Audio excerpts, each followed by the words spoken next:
although I haven't talked about it in a while, I am a Warhammer 40k player. I play a Chaos Space Marine army, and I also play a Black Templar army. This past weekend, a new book was released for Warhammer 40k, a new Codex, a new army book, and it was for the Space Marines.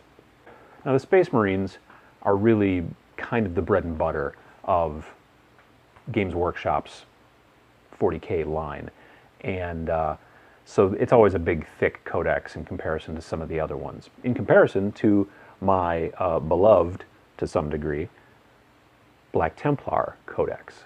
Now, rumors came out about 3 weeks ago, maybe a little bit longer, that this new Space Marine Codex that was going to be coming out was actually going to have the Black Templars folded into it. Let me just point this out.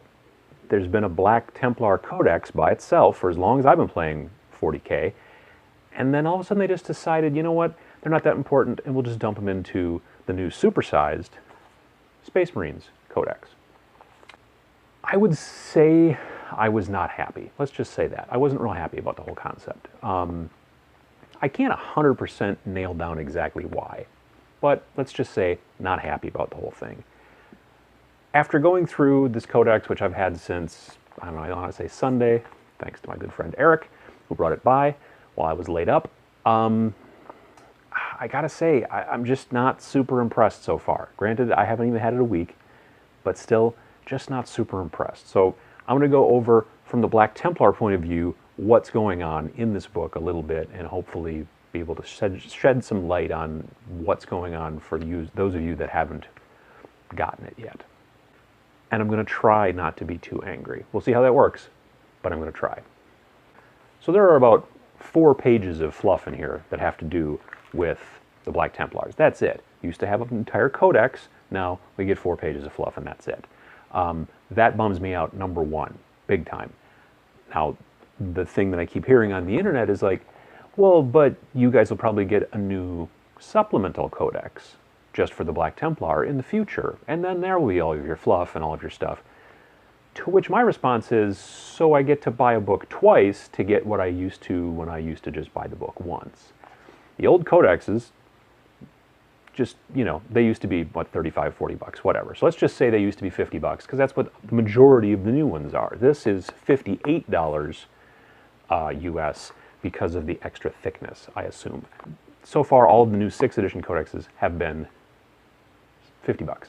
So I get to buy a $58 actually dollar book, and then buy another supplemental, which is going to be anywhere between 40 and 50, at least if the other ones are to be believed, so that I can have the equivalent of just buying one Black Templars Codex. That to me does not seem like a bargain, and it doesn't seem like something that I exactly want to do, and I don't think it's, you know, a consolation. Oh, well, but, you know, you can buy this book down the road. No, thank you. So what's in here in these 4 pages? There's some explanation of the Great Crusades that the Black Templars go on. There's some explanation. Technically, there's a little bit of retcon going on there because they're kind of rewriting some of the history, and that's sort of interesting.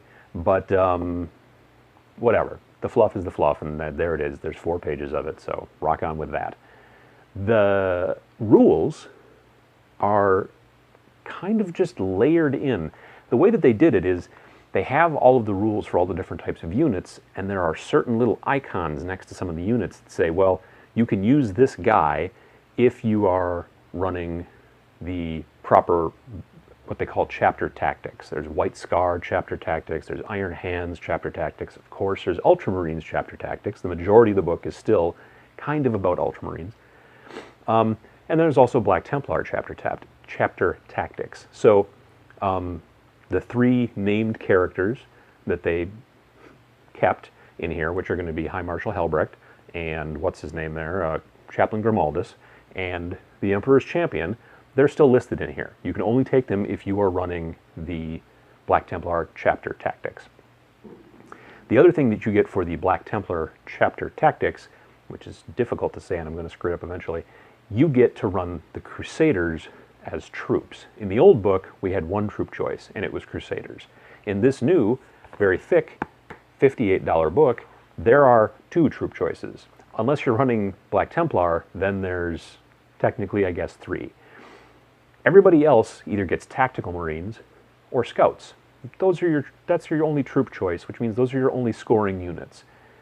You can run Crusaders if you're running as Black Templar. The Crusaders actually got a touch cheaper. They're technically the same cost per model that they used to be, but now you get the frag grenades and the crack grenades thrown in for that price, whereas in the old book you used to have to pay extra if you wanted to get frag grenades and crack grenades added on per guy. Now they're thrown in, so that's nice. So the price did get technically a touch cheaper, as long as you're interested in grenades, which most people sometimes are. Some of the bummers about the Crusaders were taken away. One of the big ones was the Righteous Zeal, which basically anytime you took even a single casualty from a shooting attack, you had to make a morale check, as opposed to the standard 25% of your troops were killed in a single shooting phase. Now you have to take a morale check. If you lost one troop, morale check. If you failed it, your guys ran like anybody else would. But if you passed it, then you got to move towards the closest enemy a D6, which is sort of cool if you're trying to get into hand-to-hand combat with guys. It's not cool if you're trying to hold an objective. If you're trying to stand on this objective and get points, and guys keep shooting you, and then, you know, Brother Phil dies, and then you guys have to move closer to the closest bad guys, Crusaders could get kited all over the board just by losing guys here and there. You'd make your, you know, morale save, but then you still have to move, and you keep moving away from your objective. Well, that's no longer an issue, so that's awesome. Another big sticking point in the average Black Templar player's craw was the fact that you always had to take an Emperor's Champion as long as your army list was above 750, which who plays less than that generally, unless you're playing, I don't know, I guess Combat Patrol. The Emperor's Champion was like thought of as a tax more often than not, because you had to take him, but he couldn't count as a warlord, so you had to take another HQ just to count as the warlord, and it was a giant pain in the rear. Now, he's just basically a guy you can take or not, and he's about the same price. Most everything is about the same price. Our very underpriced Landspeeder Typhoons that we used to be famous for, those are actually now a little bit more expensive, like 5 points more expensive, so that's not so bad. But that's just because everybody else got access to the same thing now for nearly the same price, so it's a horse apiece.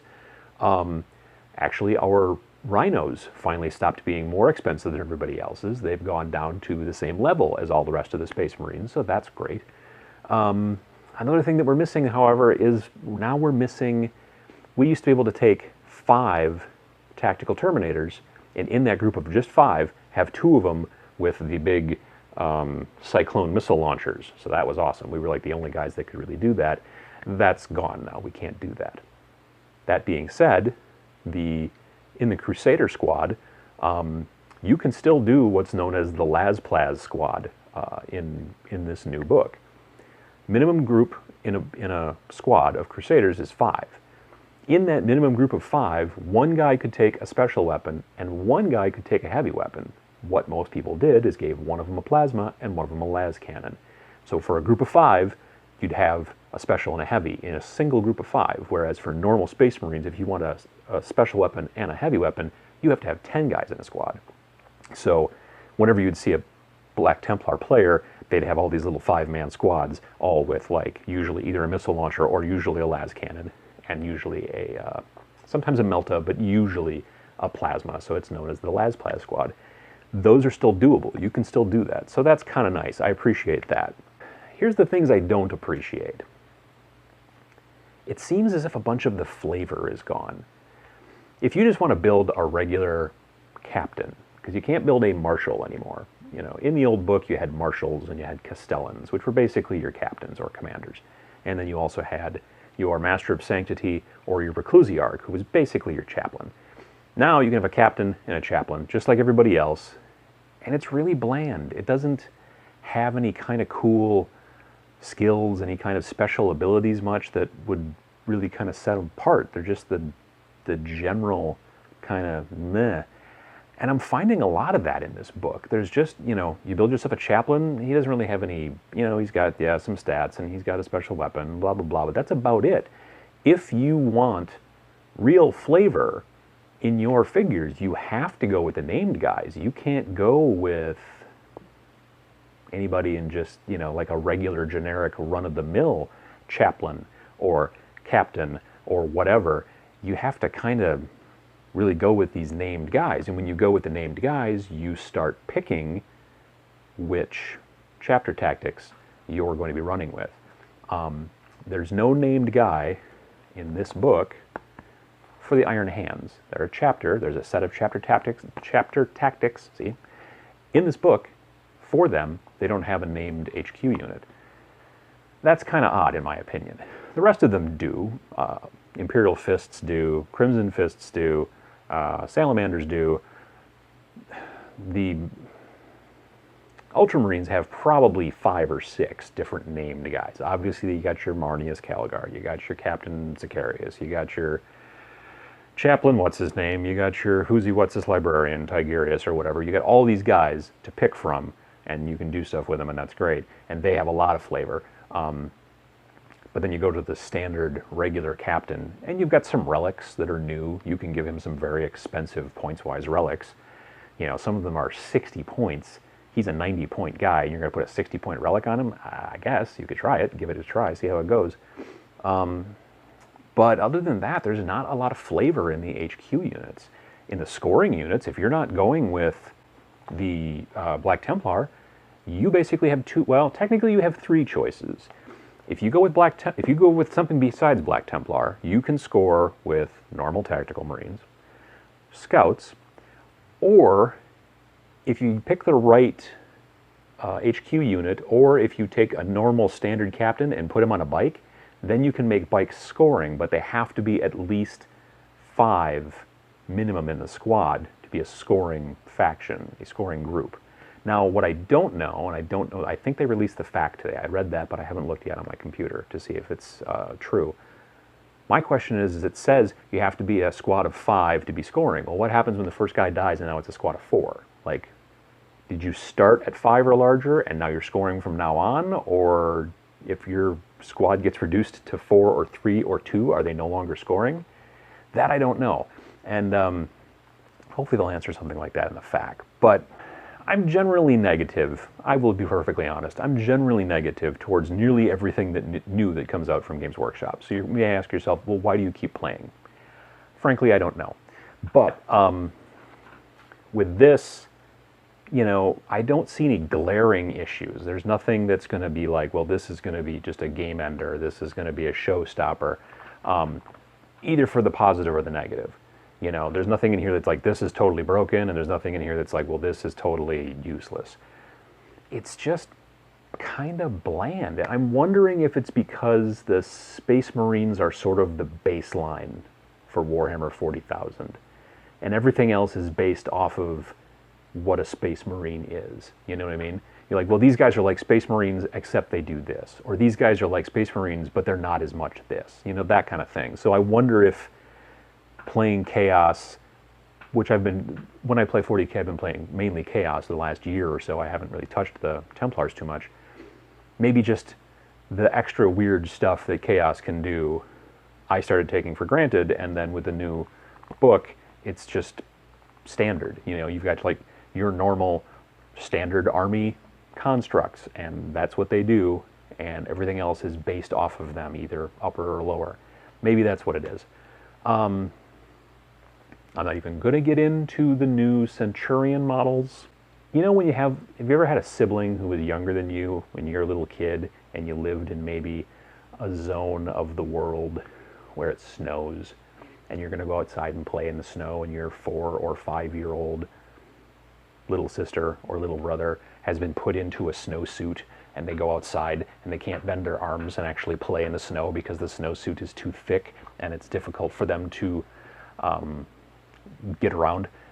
That's what the Centurions look like. They look like children in snowsuits. They're just scaled wrong because they're way bigger than anything else on the board as far as the Ultramarines or the Space Marines are concerned. There was no big, huge $100 unit like the Riptide for the Tau, or the whatever the heck that Eldar thing was, Wraith night, I think.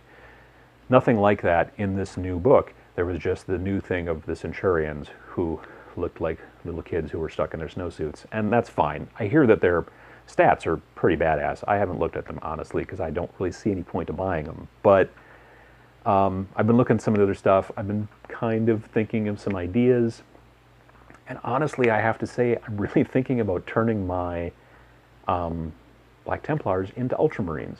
Now, you say, that seems like a lot of work. Well, sort of.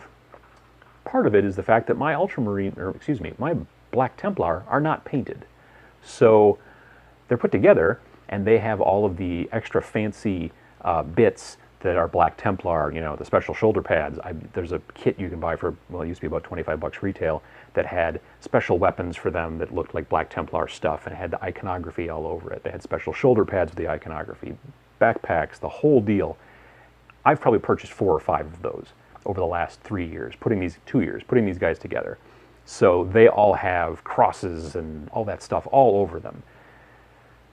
But I haven't painted any of them except for 5.